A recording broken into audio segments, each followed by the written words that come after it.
bienvenue sur Unique et Libre, le podcast dédié aux femmes hypersensibles qui osent montrer au monde leur lumière. Je suis Jennifer, professeure de yoga, coach et entrepreneur holistique, et ma mission est d'aider les femmes hypersensibles à refléter leur vérité, à prendre soin de la puissance de leur corps pour véhiculer leur puissance intérieure, afin de créer une vie d'abondance, d'harmonie et d'épanouissement. Une vie où elles sont libres d'être elles-mêmes et d'exploiter leur plein potentiel. Grâce au yoga, au développement personnel et à différents outils holistiques. Alors c'est parti! J'espère que tu vas bien. Aujourd'hui, je te propose une interview en 2 parties avec quelqu'un qui a grandement marqué mes prises de conscience. C'est Gilles Lartigot, auteur de best-sellers Hit et Hit 2, conférencier et libre penseur. Dans cette première partie, on aborde l'alimentation, nos modes de vie et notre société.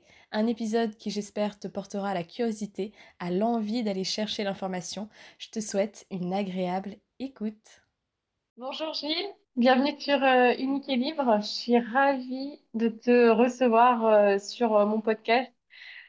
Tu es quelqu'un que j'admire beaucoup, qui m'a beaucoup inspirée sur mon parcours, donc je suis très très honorée. Et tu as toujours cette inspiration positive, faut le dire, dans ma vie. Il faut savoir qu'on s'était déjà rencontrés, donc c'était à Bègle, au Culturel de Bègle en 2018. J'ai toujours tes livres, hein, ils sont juste à côté d'ailleurs, où j'avais participé à une de tes dédicaces. Donc, c'était la première fois. Et après, on avait fait aussi une conférence. Voilà. Et j'avais aussi amené ma sœur, qui apprécie aussi beaucoup ton travail. Donc, merci de m'avoir proposé de t'interviewer, d'intervenir. Je vais te laisser te présenter pour que tu nous dises aussi, pour peut-être ceux qui ne te connaissent pas, qui tu es, ton parcours un petit peu pro, qu'est-ce qui t'a amené aussi à écrire ces 2 livres et qu'est-ce que tu fais aussi maintenant? Euh, Ça pourrait être l'objet d'un podcast entier, mon passé dans l'entrepreneuriat, mais on va, je dirais, se contenter de l'actualité. Ce que je fais aujourd'hui, donc je suis auteur de livres. J'ai écrit 2 livres qui s'appellent Hit. Le premier, c'est plus porté sur la maltraitance animale, notamment dans le domaine de l'élevage et l'élevage intensif. Également sur les perturbateurs endocriniens, tout ce qui en fait nuit à notre santé à travers l'alimentation. Et le deuxième, c'est le tome 2, que j'ai intitulé I2 des morts et des vivants, puisque je fais une analyse un peu plus pointue, une analyse sociétale, toujours à travers le prisme de l'alimentation. C'est-à-dire que le tome 2 va au-delà de la prise de conscience que j'ai pu, je dirais, diffuser avec ce premier livre. Donc, merci de m'inviter sur ta chaîne à m'exprimer voilà, sur divers sujets. Donc, c'est toi qui mène la barque. Donc, je vais te suivre, je vais te laisser naviguer comme ça au gré de mes digressions. Tu sais que je digresse beaucoup, c'est-à-dire je sors très souvent du chemin pour ensuite, si je me souviens de la question, pour ensuite y revenir. Ok, ça marche. C'est quoi qui t'a poussé justement, qu'est-ce qui t'a poussé à être dans la transmission par rapport à l'alimentation, au respect du vivant et au final de nous-mêmes? C'est la prise de conscience de la maltraitance animale. C'est réellement le déclencheur qui a fait que nous avons commencé, Valérie et moi, à enquêter dans le domaine de l'exploitation des animaux, et notamment à travers l'alimentation et à travers les élevages intensifs. Alors, quand on parle d'élevage intensif, c'est assez vaste et j'aime donner des exemples précis. L'élevage intensif, par exemple, si on s'en tient au niveau des cochons, c'est 95% de la production porcine, donc de jambon et de viande de porc, provient d'élevage industriel. Les élevages industriels, donc dit élevage intensif, des cochons sont élevés dans des enclos. Ils sont 15 par enclos, à peu près moins d'1 mètre carré par enclos, très souvent sur caillebotis. Donc, c'est en dehors de leurs conditions naturelles, de leur environnement naturel. et ils y restent 180 jours, parce qu'au bout de 180 jours, ils sont arrivés à maturation, bien entendu, boostés par une alimentation, boostés également par des antibiotiques, puisque les conditions de vie, entre guillemets, dans ces élevages intensifs sont particulièrement difficiles pour les bêtes, c'est-à-dire qu'on leur donne des antibiotiques pour qu'ils puissent résister, et malgré ça, il y en a 20% qui meurent avant la date d'abattage. Alors, on peut se dire, bon, ben oui, il y a des antibiotiques dans la viande, oui, mais le problème, c'est que c'est les mêmes antibiotiques, c'est les mêmes souches que pour nous humains. 75% de la production d'antibiotiques dans le monde sont faits pour les animaux. Et ces antibiotiques, donc, on va les manger dans la viande. Et c'est pour ça qu'aujourd'hui, on fait de l'antibiorésistance. Et l'antibiorésistance, je ne suis pas, je dirais, un complotiste, même si le complotisme peut être aujourd'hui une vertu. Peut-être on y viendra dans cette entrevue. Les antibiotiques, en fait, vont petit à petit, on va faire donc de la résistance puisqu'on les accumule dans notre corps et on va plus pouvoir se soigner. Voilà. Donc, il y a des gens aujourd'hui qui meurent et c'est l'OMS qui pointe du doigt cette pandémie, en fait, qui est en train de plus en plus d'être prégnante dans plusieurs pays, notamment les pays dits industrialisés qui consomment ce genre de viande. Alors, le sort du cochon, bien entendu, est peu enviable, mais qu'en est-il de la truie? Parce que, bon, il faut faire des petits cochons, tu vois. Et la Ouais. truie, donc, bah, elle va être inséminée, là aussi, artificiellement, par un mécanisme, etc. Bon, bref. Cette truie, par contre, elle va rester 3 ans dans ces élevages intensifs. Les élevages intensifs, c'est des hangars, elle ne voit jamais le jour. Pendant 3 ans. Et pendant 1 an et demi, c'est-à-dire la moitié de leur vie, elles vont rester dans des cages, des stèles, en fait, des cages en fer, où elles ne vont pas pouvoir se tourner, tout juste se coucher. Pourquoi, en fait, on les garde comme ça dans ces cages? Pour pas qu'elles écrasent les petits. C'est les conditions, si tu veux, sont tellement effroyables et Ouais. concentrationnaires qu'il faut en fait les contenir comme ça dans des cages. Donc imaginez-vous, on ne fait pas d'anthropomorphisme, mais bon, un petit peu, imaginez-vous passer la moitié de votre vie dans une cage en train d'allaiter des petits. Voilà, donc la plupart, bon, quelques petits en fait sont, puisqu'il y en a trop, en fait, elles n'ont pas assez de mamelles aujourd'hui, les truies, parce que toutes les races ont complètement été fuckées, tu vois, avec l'élevage intensif. Donc, les petits qui sont en trop, en fait, on va les abattre. Alors, la technique, elle est assez simple, c'est-à-dire tu prends un petit porcelet, en fait, et tu le clashes contre un mur. Voilà. Blam! Paraît-il que la mort, elle est instantanée. Je veux bien le croire. J'ai vu des animaux quand même agoniser dans les abattoirs. Peut-être qu'on y reviendra un petit peu plus tard. Donc voilà, c'était juste une image pour informer ceux qui nous écoutent, ceux qui nous regardent, que si vous mangez des jambons, par exemple, les amis, 95% du jambon provient de ces élevages intensifs. Donc le jambon, c'est vraiment pas quelque chose de très bon pour nous aujourd'hui. Alors je ne parle pas du jambon bio et du jambon qui a les cochons qui ont été élevés dans un environnement naturel. C'est que 5% de la production, c'est-à-dire rien. Hein. C'est Ouais. même le jambon qu'on va acheter chez son boucher. S'il n'est pas bio, en fait, il va être élevé dans des conditions comme ça, concentrationnaires. Bref. Ouais. Donc, ce jambon, il y a en fait donc, des nitrites et des nitrates qui vont permettre donc, de conserver la viande et de donner cette couleur rose. Parce que le jambon, ce n'est pas rose. Le jambon, c'est la viande de porc. Tu vois, c'est gris. Mais le gris, c'est pas très vendeur, tu vois. Donc, on va y rajouter comme ça ces colorants dits artificiels qui vont donner cette belle couleur. C'est gorgé de sel également. Ça se rapproche de la charcuterie, en fait, le jambon. Donc, jambon, les amis, à éviter. Voilà, à éviter autant que faire se peut. Voilà. Donc, ça, Ouais. c'est un exemple, tu vois, assez précis parce que là, je te parle de l'élevage intensif. Je t'ai parlé également des additifs qu'on va mettre, tu vois, dans la viande, notamment ces colorants donc, qui vont colorer donc, le jambon en rose. L'ajout de sel, les sels, tu sais, ça fait partie des 4 poisons blancs. Il y en a 4 dans l'alimentation moderne. Le sucre, le sel, le lait et la farine. Mm. Bah Voilà, oui, c'est le les quatre blé, bien poisons sûr, blancs, tellement des poisons transformé voilà, aussi. totalement transformés et tout. Voilà. Donc, c'est la condition en fait animale m'a non pas poussé, mais ça a été vraiment un déclencheur. Voilà, un déclencheur.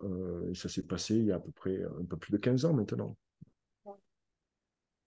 Oui, et puis dans ton premier livre, on voit que tu as vraiment enquêté par toi-même, aller rencontrer aussi dans les abattoirs. Donc, tu as vu aussi au final la vraie réalité. Que ça n'a pas dû être même simple, je pense, pour toi quand tu es face Euh, à ça. non, c'est pas simple de voir la réalité en face, surtout quand tu es dans l'horreur la plus totale. Euh, et j'ai eu une très longue période où je ne pouvais plus du tout consommer de produits animaux, en fait. Alors là, je peux revenir sur cet effet, parce qu'il y a la mode du véganisme, hein. J'en ai fait partie, puisque j'ai été quand même un de ceux qui ont alerté sur je dirais, sur l'exploitation des animaux, mais sans forcément euh, proposer aux gens de devenir végétariens ou végétaliens, en fait. Tout ça, c'est une mode, en fait, qui s'est répandue, qui est pour moi totalement en décalage aussi avec la réalité. On pourra peut-être en revenir. Euh, donc, parce que quand tu es en contact avec le vrai monde, c'est-à-dire pour moi, le vrai monde, c'est le monde rural. C'est pas le monde des métropoles. Nous, on est complètement déconnectés. Les villes nous ont déconnectés de la nature, des animaux, même des vraies valeurs. Enfin, voilà, on n'est plus des êtres humains. Nous sommes des êtres qui vivent dans des villes. Donc, 8 personnes sur 10, quand même, vivent en ville.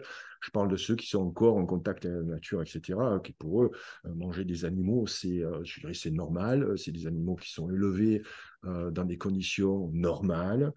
Ça a toujours fait partie de l'alimentation de l'homme, quoi qu'on en dise, hein. Voilà, ça fait partie également de son évolution, mais on a rompu le pacte qui nous liait aux animaux d'élevage. Le pacte qui nous liait aux animaux d'élevage, c'est après-guerre, où on a commencé à exploiter les animaux et à les mettre dans des camps concentrationnaires pour avoir plus de viande, pour nourrir, soi-disant, plus de personnes. On peut les nourrir aussi différemment, puisqu'on mange aujourd'hui beaucoup, beaucoup, beaucoup trop de viande. On en mange quasiment tous les Mm. jours. C'est Ouais. une aberration. Une Mm. aberration. Euh, et donc, les gens qui sont vraiment en contact avec la nature, tu leur parles des végans, ça les fait rire, en fait. Voilà. Ça les fait rire parce que, pour moi, le véganisme, c'est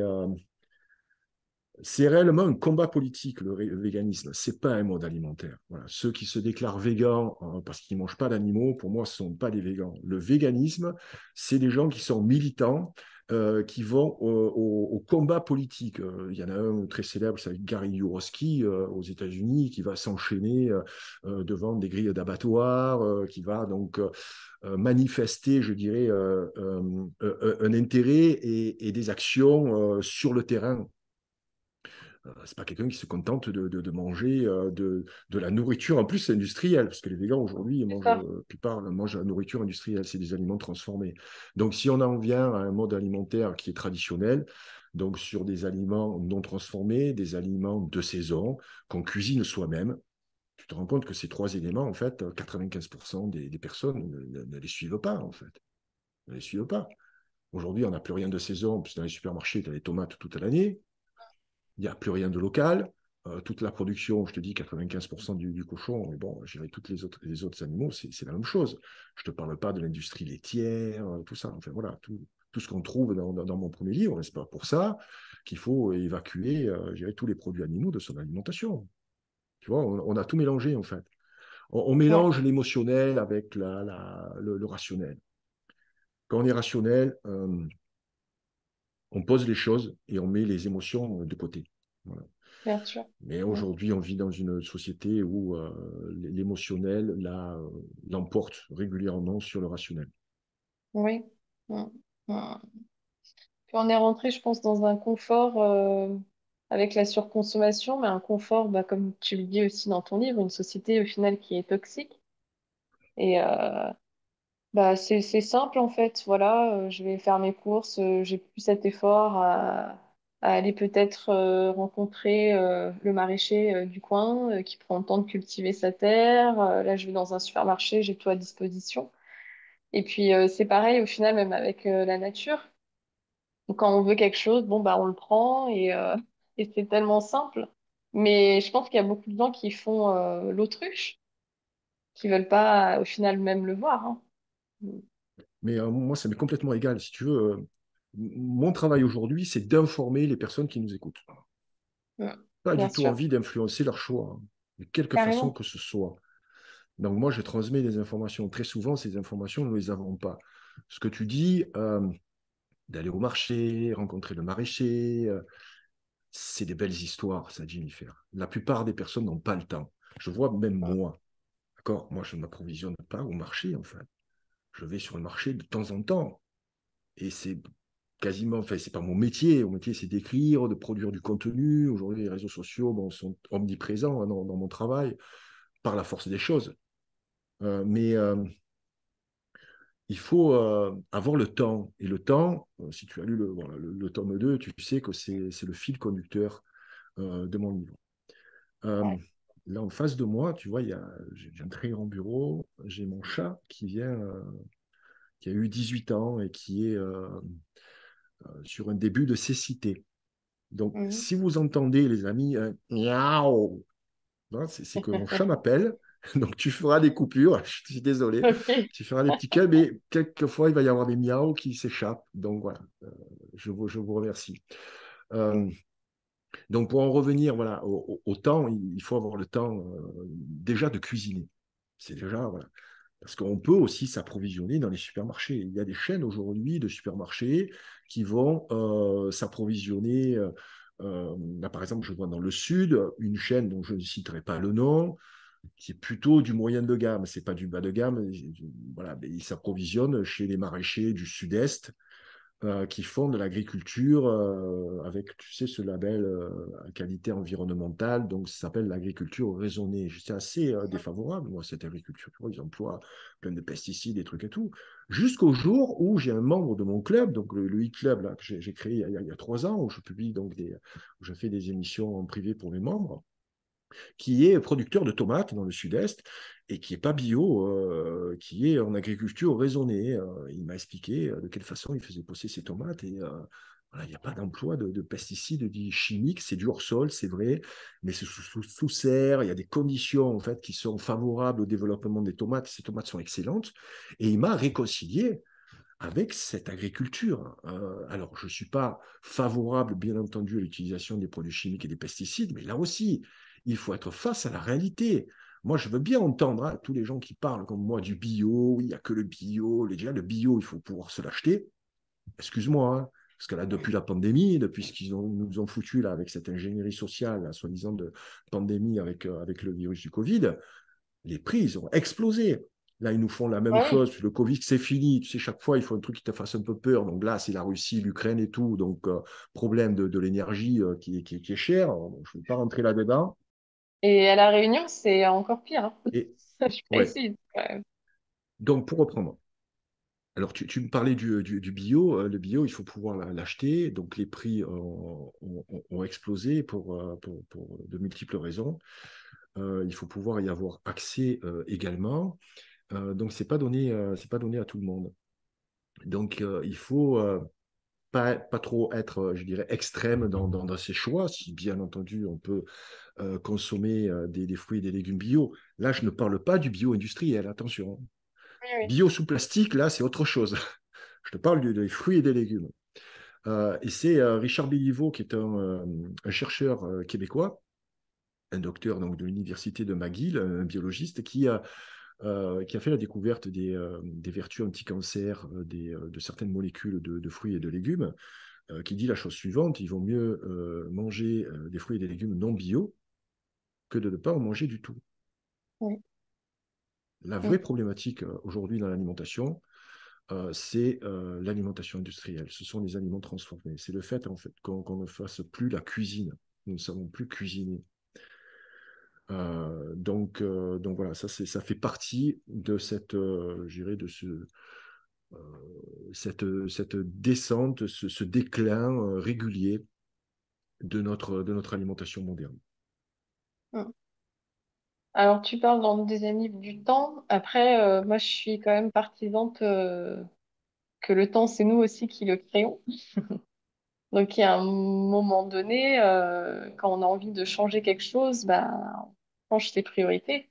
Et je pense que quand ta santé, elle devient importante, bah, forcément, la manière dont tu vas consommer, elle va l'être tout autant. Après, ça ne veut pas dire que ce sera tout le temps parfait et qu'on rentre dans quelque chose de hyper rigide.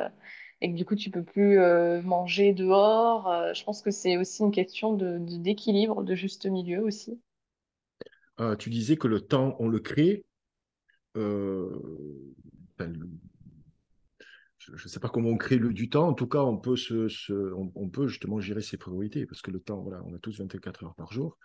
Mais c'est vrai qu'on a tous certaines priorités et quelquefois l'alimentation, c'est pas du tout notre priorité. Tu sais, il y a beaucoup de Mm. personnes quand même qui sont en mode survie aujourd'hui, hein. Mm. Donc,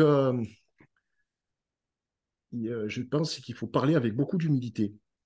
Il faut parler avec beaucoup d'humilité. Alors, peut-être que ceux qui nous écoutent sont dans cette dynamique. Je pense que ceux qui viennent sur cette chaîne, voilà, donc sont dans cet univers, je dirais, du yoga, de la méditation, de la spiritualité. Moi, aujourd'hui, je suis dans les tranchées, hein. Moi, je suis avec le peuple et j'observe, je vois ce qui se passe dans la vraie vie. Euh, Parce que je suis un auteur grand public, je pourrais me contenter d'une certaine cible, tu vois, qui a, je dirais, les moyens de s'acheter le temps également, de belles cuisines. Voilà. Moi, je suis sur je dirais, un mode alimentaire que tout le monde peut appliquer tous les jours chez soi avec des recettes très simples, avec des choses qui ne sont pas forcément qui ne relèvent pas juste de l'esthétisme culinaire. Tu vois, il y a beaucoup aujourd'hui d'Instagrammeurs qui se lancent dans le végétarisme ou véganisme et qui font des choses sublimes, hein. Mais vraiment, c'est magnifique. D'ailleurs, je pense que certains mériteraient d'être grands chefs dans des restaurants, mais ce n'est pas le quotidien de 95% de la population. Ouais. Ouais. Mais Il on a des faudrait faire les priorités. choses simplement.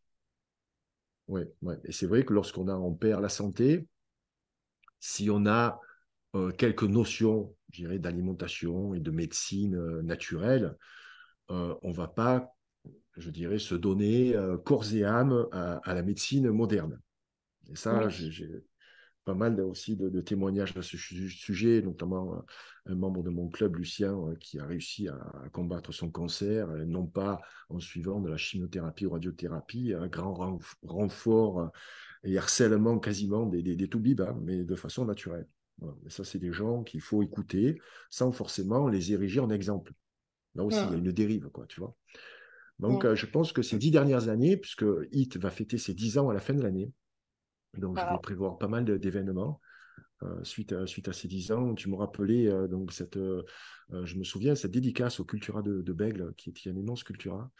Euh, et c'était au tout début, je me souviens, ouais. Je me Ouais. souviens très bien. Donc les choses ont évolué depuis et j'ai l'impression que tout s'est radicalisé. Mm. Euh, et pas que les prises de position au niveau de l'alimentation, au niveau des animaux, mais aussi au niveau des relations hommes-femmes. On est en train de monter aujourd'hui les uns contre les autres et de façon euh, tout à fait consciente, de façon Mm. voulue. Euh, et on a un très très bel exemple avec ces 2 ans de pandémie et d'ingénierie sociale à grandeur, en échelle réelle. Voilà. Ce que j'avais Ouais. décrit un petit peu dans le tome 2, tu vois, Mm. j'ai pu aujourd'hui le mesurer quasiment en direct.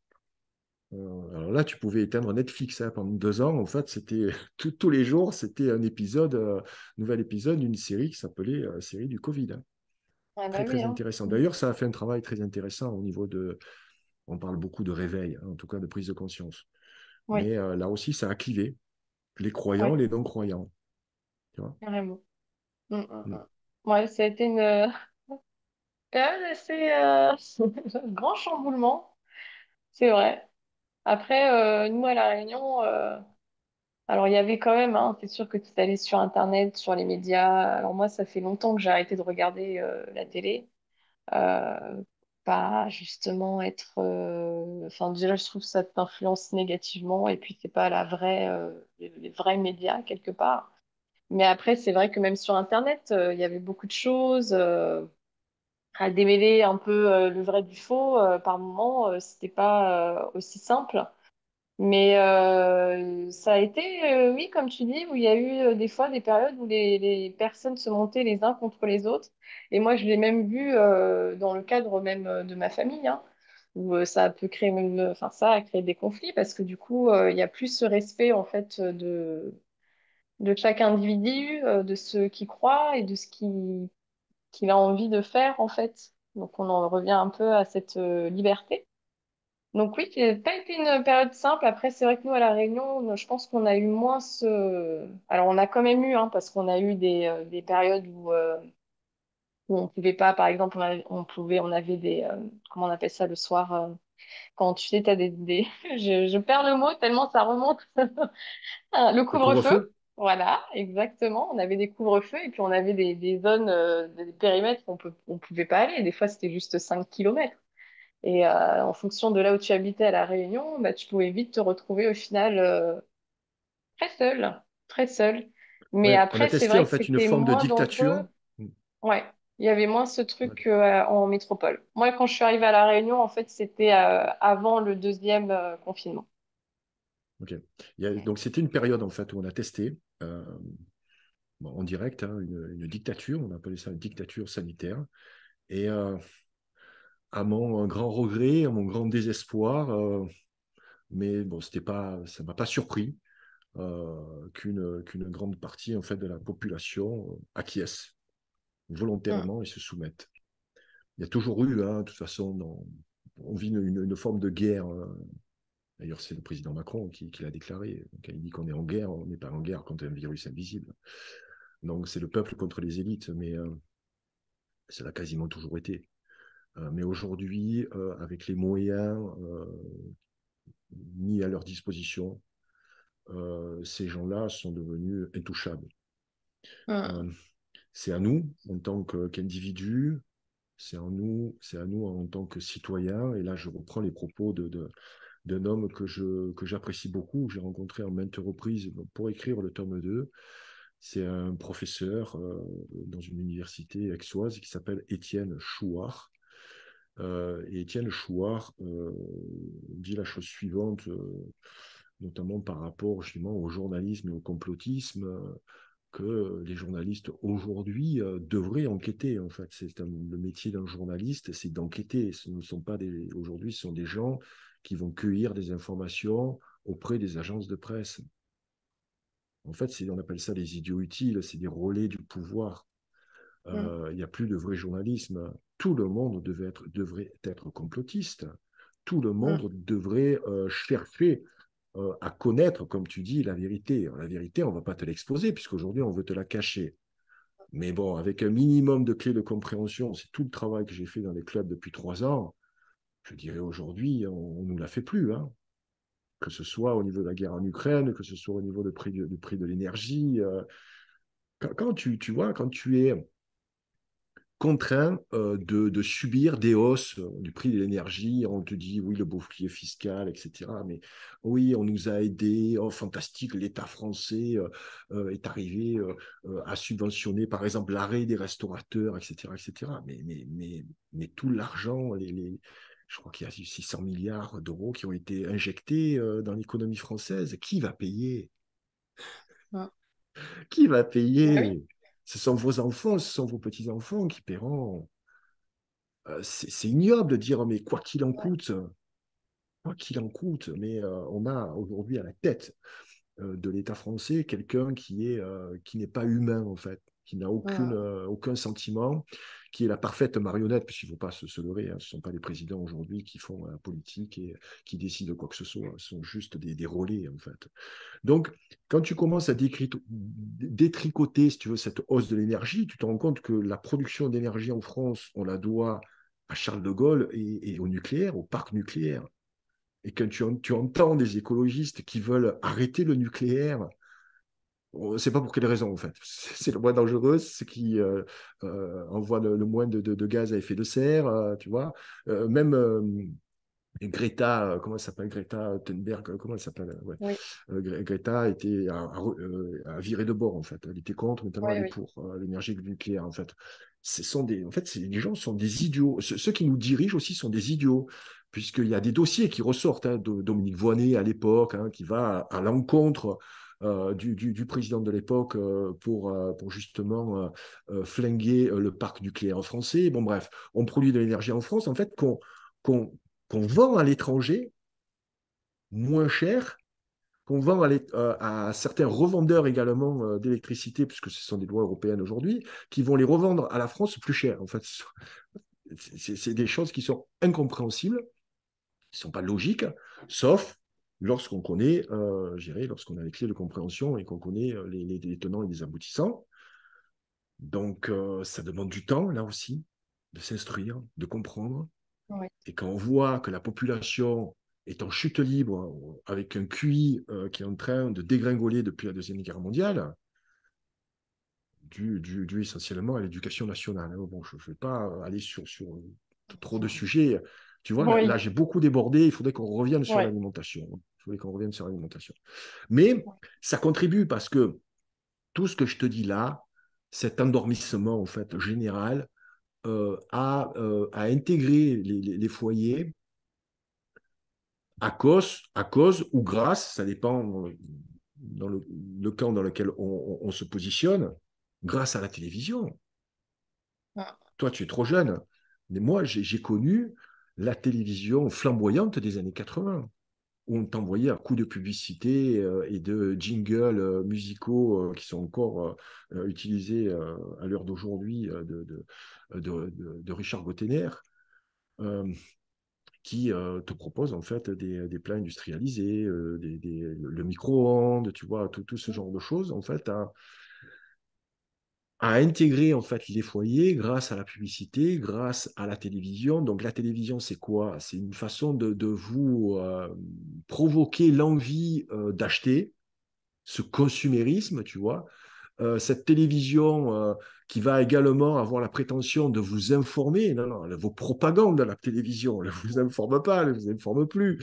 Pourquoi? Regarde qui est à la tête aujourd'hui des groupes de communication. C'est pas des gens du peuple, on est bien d'accord. C'est un groupe de milliardaires, ce sont des gens aujourd'hui qui ont des intérêts. Et les intérêts financiers, c'est quoi? C'est de nous faire consommer. Voilà, nous faire consommer, que ce soit l'alimentation, les bagnoles, les rouges à lèvres, les jeux vidéo, enfin peu importe, la consommation et aussi l'esclavage, l'esclavage moderne. Voilà, moi, ça me fait beaucoup rire, les féministes modernes, hein, notamment celles qui parlent du problème du patriarcat. Mais c'est quoi le problème du patriarcat? Il ne faut pas tomber dans ce piège-là. Faut pas tomber dans ce piège-là.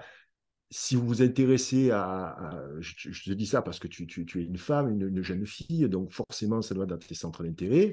Moi, je vous encourage à connaître le travail, par exemple, de Marguerite Yourcenar, qui était la première écrivain à l'Académie française, qui dit des choses remarquables, et qui est une féministe. Hein. Bon, c'est pas la féminisme à la Simone de Beauvoir. Simone de Beauvoir, c'est tu n'es pas femme, en fait, tu le deviens.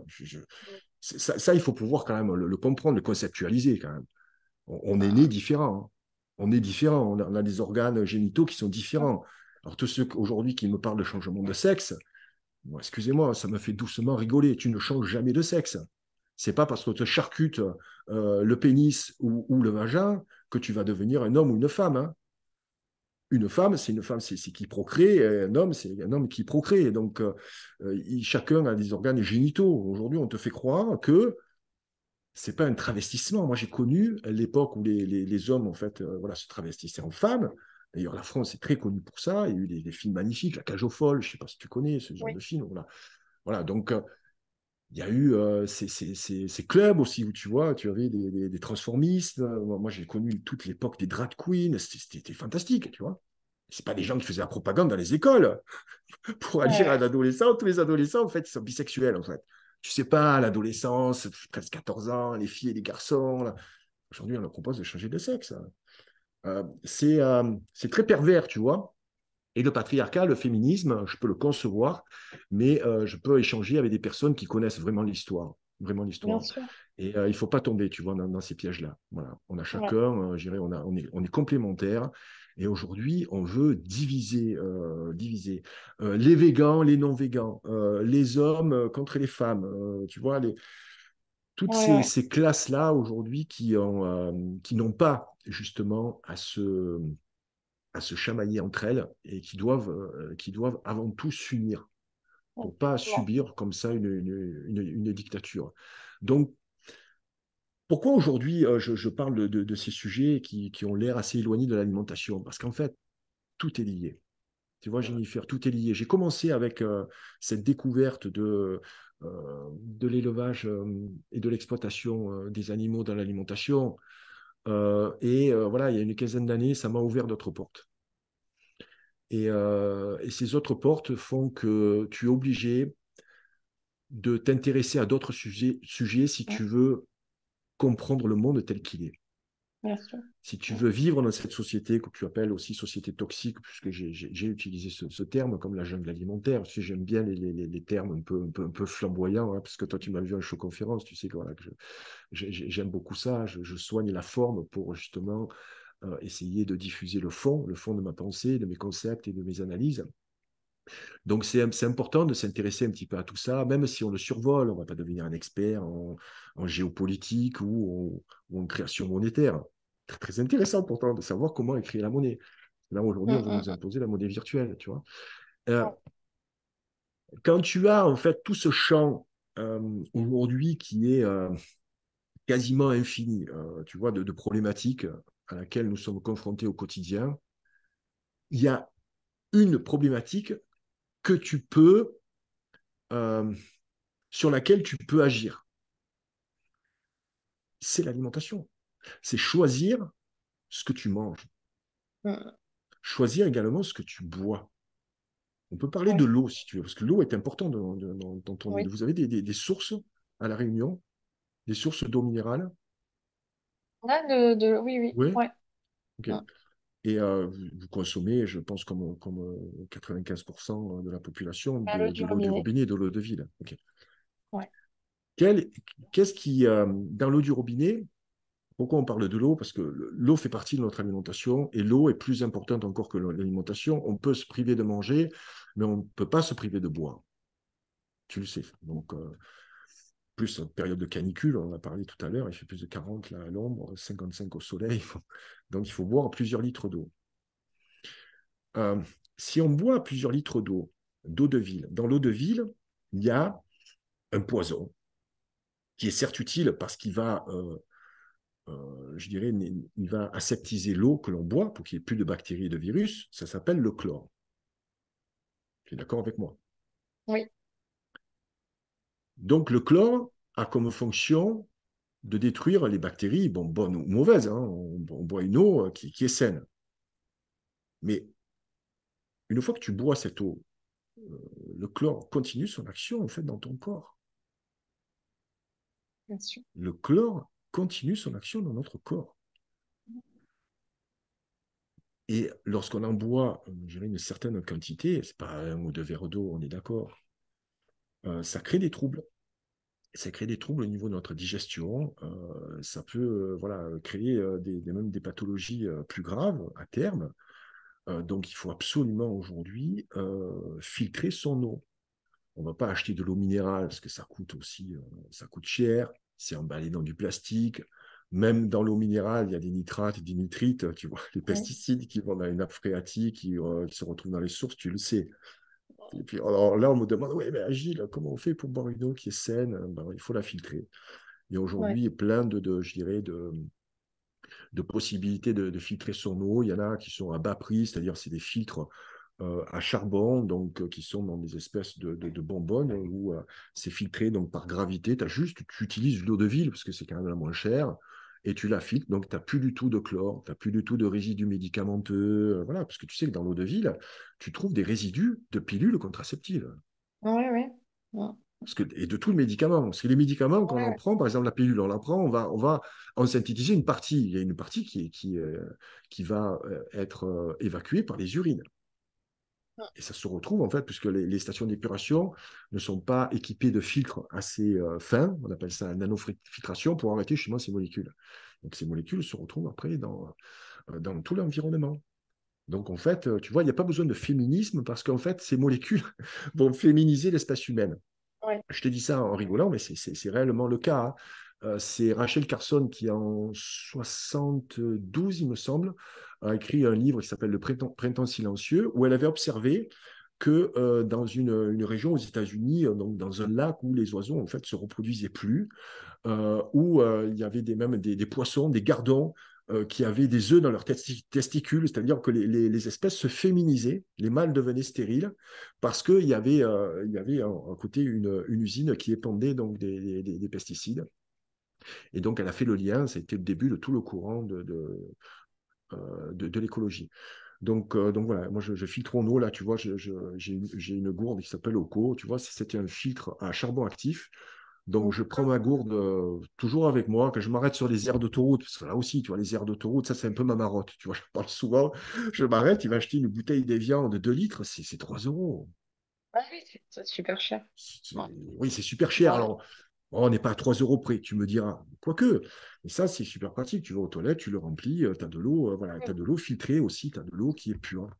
Donc, tu vois, en ayant des bonnes informations, je suis sûr que ça va te travailler, ce que je t'ai dit sur l'eau, là, parce que là, Ah tu vas bah te dire, déjà, oui, mais ça attends, le c'est. chlore, mais Oui. ouais, c'est pas idiot. Mais non, c'est pas idiot, c'est effectif, tu vois. Ah Alors, ouais. c'est infinitésimal, on est d'accord. C'est pas en buvant Oui. l'eau de ville, tu comprends, mais c'est ce que j'explique dans le tome 1, c'est tous ces petits poisons qui, comme ça, je dirais, associés les uns aux autres, accumulés durant des années et des années. Tu arrives à mon âge, quand même relativement avancé, je vais avoir 60 ans, pour ceux qui se posent la question sur mon look, ma barbe, je blanchis, oui, mais tout, je vais avoir quand même, j'approche la soixantaine quand même, je ne suis pas trop mal conservé, hein. Mais c'est là où tu commences à avoir des soucis de Bien santé, sûr. tu vois, à partir de Mm. 50 ans. Ouais. Ce n'est pas ton cas, ça ne sera pas ton cas, parce que tu vas faire très attention.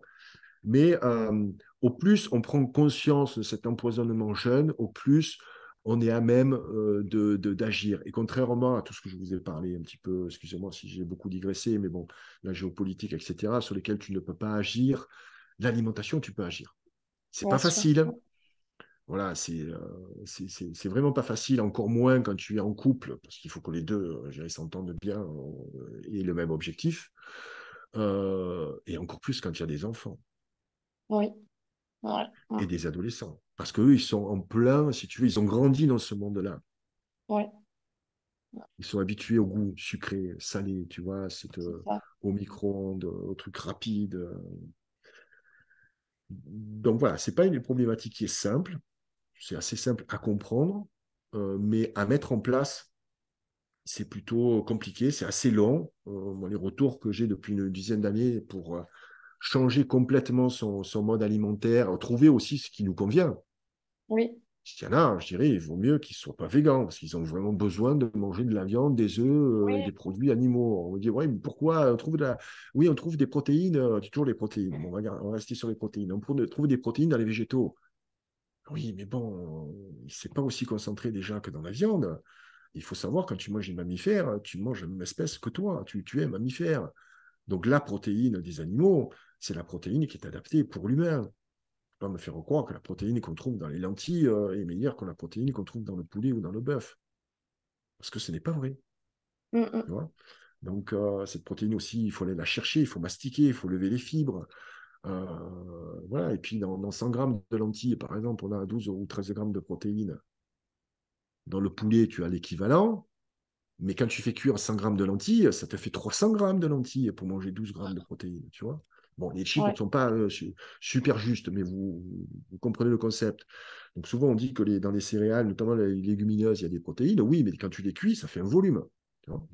Le quinoa, c'est vrai que la protéine du quinoa est très intéressante. Il y a tous les acides aminés, etc. Mais va manger 100 grammes de quinoa cru, ça te fait 300 grammes cuits. Il faut pouvoir le digérer et l'assimiler. Donc, c'est Ouais. plus important ce que nous assimilons que ce que nous mangeons. Donc, c'est une donnée, je dirais, importante voilà, qu'il faut rappeler. Et il y a certains organismes qui se font très très bien de la nourriture, même crue, hein, voilà. Les crudivores. Voilà. Je te Oui. dire, Ouais. Au Québec, quand je vivais au Québec, par moins 40 degrés, bon là je passe aux extrêmes à plus 40, mais les hivers à moins 40, on en a connu.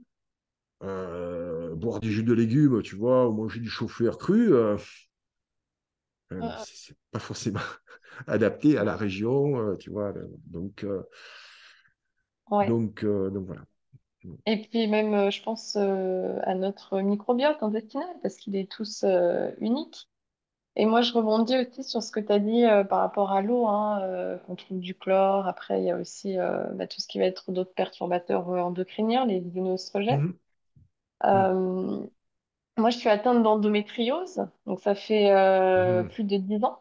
Donc, tu vois, j'ai énormément changé mon alimentation parce que justement, il y a cet excès d'oestrogène et on peut le voir même Mhm. là maintenant où on voit, j'ai l'impression, les conséquences. Alors peut-être, hein, il y a plusieurs facteurs de toute façon sur cette maladie. Ouais. Donc, il peut y avoir un facteur environnemental, un facteur C'est héréditaire aussi aussi, tu sais, comme génétique. ouais, génétique, ouais.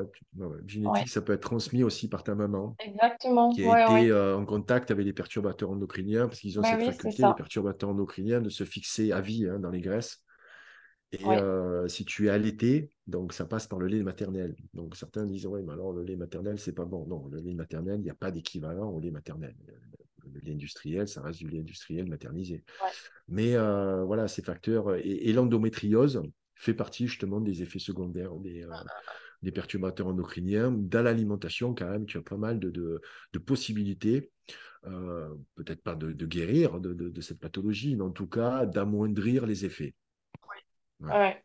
Ah, mais l'alimentation, ça m'a énormément aidé. J'ai dû changer beaucoup de choses pour soulager aussi mes douleurs parce que ça reste une maladie quand même assez complexe et qui va réagir de différentes façons, que ce soit quand tu vas avoir tes menstruations, mais pas que en fait. C'est aussi Ouais. quand la manière dont tu vas digérer. Souvent, va avoir des problèmes digestifs, OK. plus de fatigue, une immunité qui est plus basse.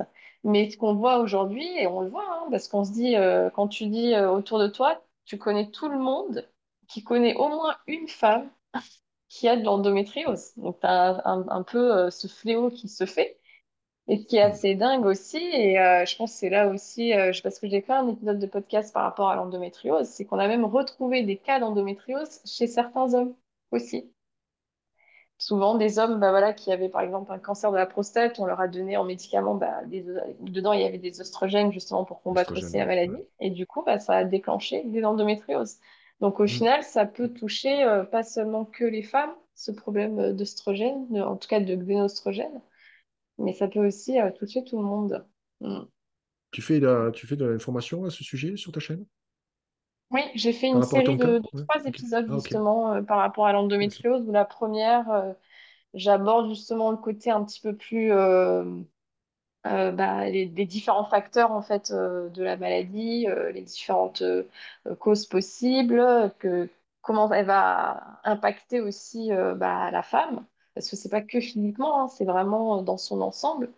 Et puis le deuxième épisode, je parle un petit peu plus. Dans le deuxième épisode, je continue un petit peu à parler de ça. J'ai un petit peu perdu sur quoi je parle dans le deuxième épisode.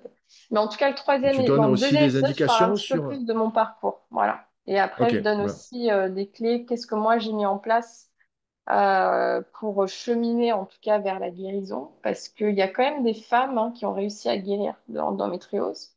Donc après, bon, ça demande d'avoir une approche très holistique en fait, et pas seulement Ouais, se rattacher bien sûr. à la médecine que allopathique, au côté très physique, mais d'avoir vraiment un ensemble, d'aller, voilà, comme on disait, le facteur génétique, peut-être transgénérationnel aussi. Ouais, Voilà, donc il faut travailler sur plusieurs plans en tout cas pour soulager cette maladie. Mm.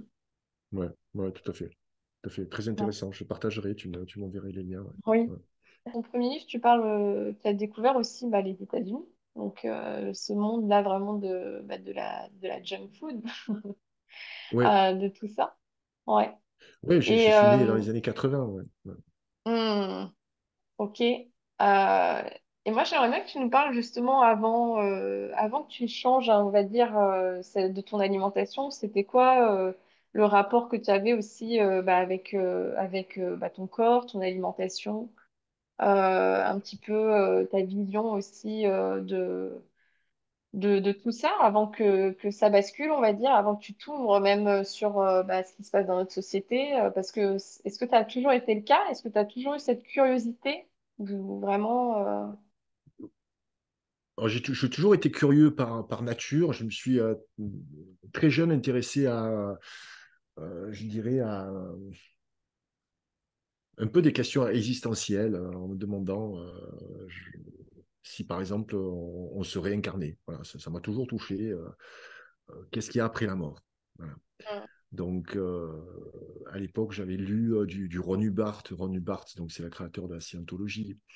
J'avais lu également des livres philosophiques. Je me suis jamais embrigadé dans un courant, même aujourd'hui, hein, ni politique, ni sociétal, ni philosophique.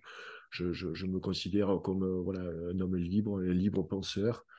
J'ai la chance de pouvoir être indépendant aujourd'hui avec Valérie, qui est mon éditrice. Donc, on n'a aucune contrainte. Et je vivais voilà, dans le monde réel. Donc, j'ai très tôt été confronté justement à ce complexe physique.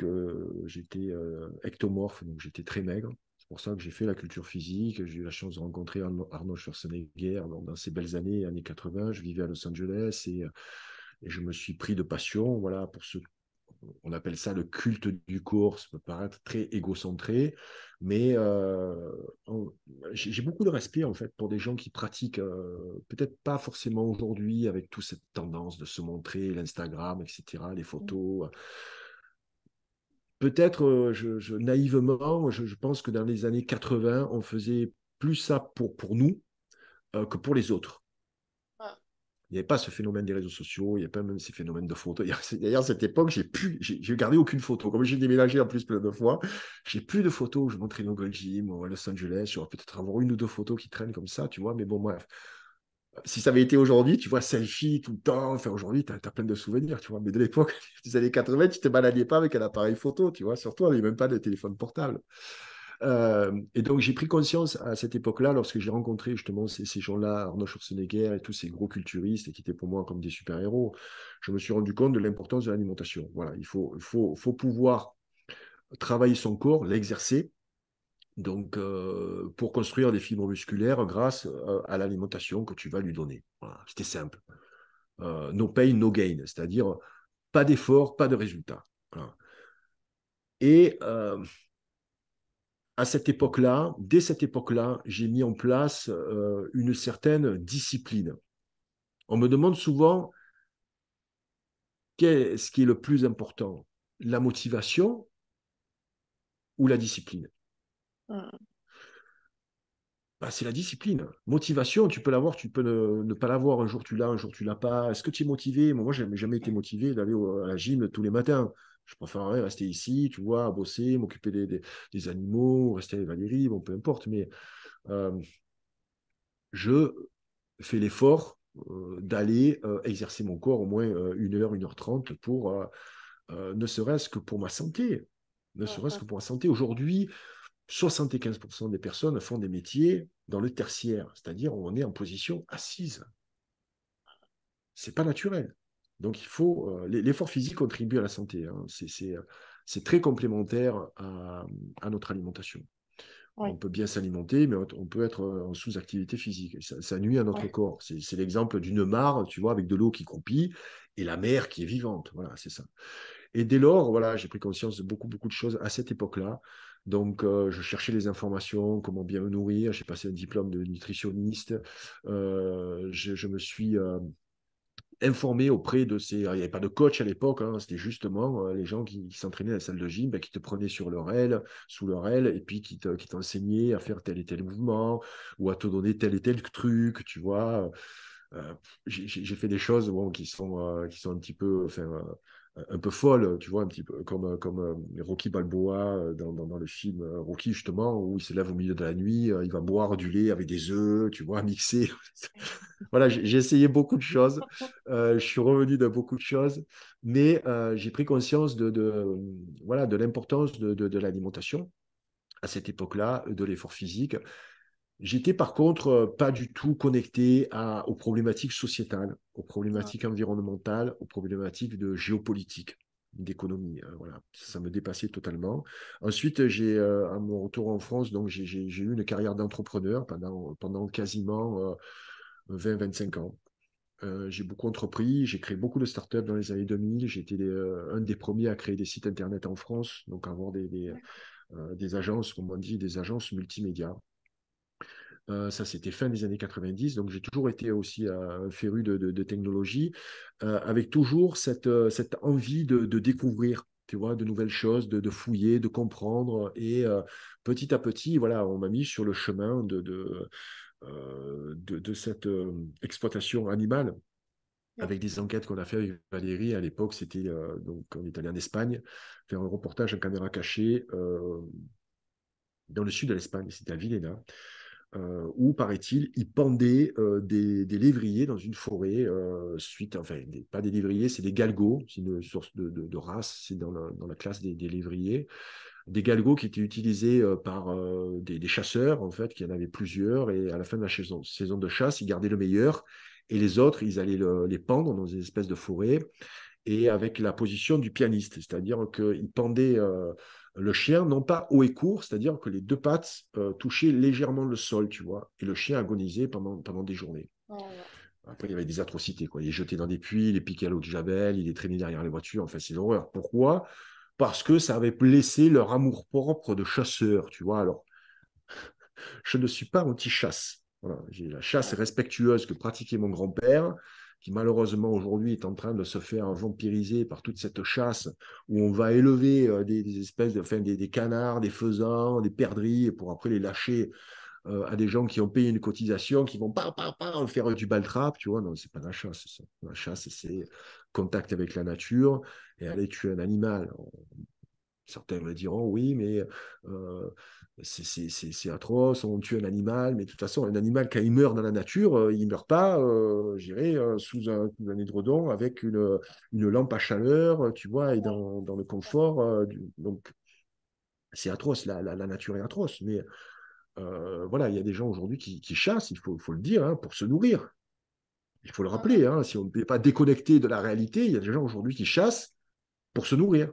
Voilà, ils mangent le produit de leur chasse. Bon. Donc, pour en revenir, si tu veux, voilà, voilà, cette chasse donc, avec les galgos, et ça nous a heurté. On est allé donc faire ce reportage. Et dès lors, on a ensuite déroulé la pelote de laine et ça aboutit après à Hit avec toute une suite de rencontres. Donc j'ai toujours été curieux, j'ai toujours eu envie non pas de dénoncer, mais de partager l'information. Moi, je suis un homme, en fait, on appelle ça un communicant. J'ai mes agences de publicité, voilà, donc je connais bien toutes je dirais, ces mécanismes où il faut soigner son image, où il faut soigner le contenu pour faire passer le fond, tu vois. Mais avant cette prise de conscience, qui est quand même due à une faillite personnelle, j'ai tout perdu du jour au lendemain, je me suis retrouvé à la rue. Euh, et là, bon, voilà, là, tu as vraiment une prise de conscience en disant, mais pourquoi j'ai travaillé pendant 25 ans, pourquoi j'ai tout perdu, quelle injustice, parce que c'était réellement une injustice. Euh, donc, je suis reparti de zéro et c'est là où je suis parti avec Valérie au Québec pour renaître. Voilà. Et c'est là où j'ai connu une certaine forme de dépression avant de partir, ce que je raconte dans le tome 2. Donc voilà, pour répondre à ta question, on- il y a des personnes aujourd'hui qui arrivent à vivre sans se poser des questions. C'est leur choix. Et il y en a d'autres qui vont se poser des questions par rapport justement voilà, à la maltraitance animale, d'autres vont se poser des questions par rapport à la pandémie, d'autres vont se poser des questions par rapport, je dirais, à ces conflits, pourquoi on fait autant la promotion aujourd'hui de tout ce qui est LGBT, tu vois, on se pose des questions. Et je pense que ça, c'est une des règles, en fait, que moi, je me suis fixé, ça fait partie de ma discipline, c'est de me poser des questions. Pourquoi on nous dit ça? Pourquoi ça fonctionne comme ça? Pourquoi? Allez chercher les réponses. Parce que les réponses, vous les trouverez. Hein. On a aujourd'hui tout un tas d'informations. C'est Noam Chomsky qui dit comment ça se fait aujourd'hui qu'on ait autant d'informations, que nous sachions si peu de choses. Parce qu'on ne prend pas le temps de s'informer. On s'est laissé droguer par cette société qui nous pousse à nous divertir. Voilà, c'est ça. On profite de la vie. Mais c'est quoi profiter de la vie? Il faut m'expliquer le concept, tu vois, de profiter de la vie. Après, toute la société aussi s'est déstructurée, tu vois, dans les années notamment dans les années 60, où il y a eu justement ces premiers courants, tu vois, de féminisme, avec cette société libérale et libertaire, tu vois, qui est née dans les années 70 et qui a vu cette société de consommation, de surconsommation, de consumérisme se mettre en place. Et toutes les valeurs dites familiales de ce qu'on appelle aujourd'hui le patriarcat qu'on dénonce, qui est, voilà, qui est une vie quand même de famille, on est là pour procréer. Nous sommes des êtres immortels, il faut le dire. Mais nous sommes des êtres immortels à travers, je dirais, à travers nos enfants. Nous ne sommes pas immortels, nous, en tant que tels, mais nous transmettons quelque chose. On est là, en fait, pour se reproduire. Et quand tu penses qu'aujourd'hui, on fait la promotion de certains courants, que ce soit des courants sexuels ou je dirais des manières de vivre qui sont, qui sont non reproductrices, on peut se poser des questions. On peut se poser des questions aussi sur tout ce qui est avortement, tout ce qui est contraception. Quand tu connais l'histoire, Jennifer, je t'assure que c'est passionnant. Ouais. Qui ne connaît pas l'histoire ne peut pas comprendre le présent. Si vous voulez comprendre la société dans laquelle vous vivez aujourd'hui, allez vous sourcer auprès de gens qui ont voilà, une certaine autorité en la matière et qui vont vous décrire l'histoire, pas l'histoire des livres de Fernand Nathan à l'école, non, non, pas ça. Mais voilà, cette histoire de la société moderne, et je t'assure, elle est passionnante. Voilà, on s'est un peu éloigné de l'alimentation, mais ça en fait partie. J'espère que ça t'a plu. Tu retrouveras toutes les informations concernant le travail et où est-ce que tu peux retrouver Gilles Lartigot sur son site internet et les réseaux sociaux directement dans les notes de cet épisode. Abonne-toi au podcast pour être tenu au courant de la deuxième partie. Laisse-nous un commentaire, partage-nous ton expérience et partage-le surtout autour de toi. En attendant la suite, prends bien soin de toi. À très bientôt!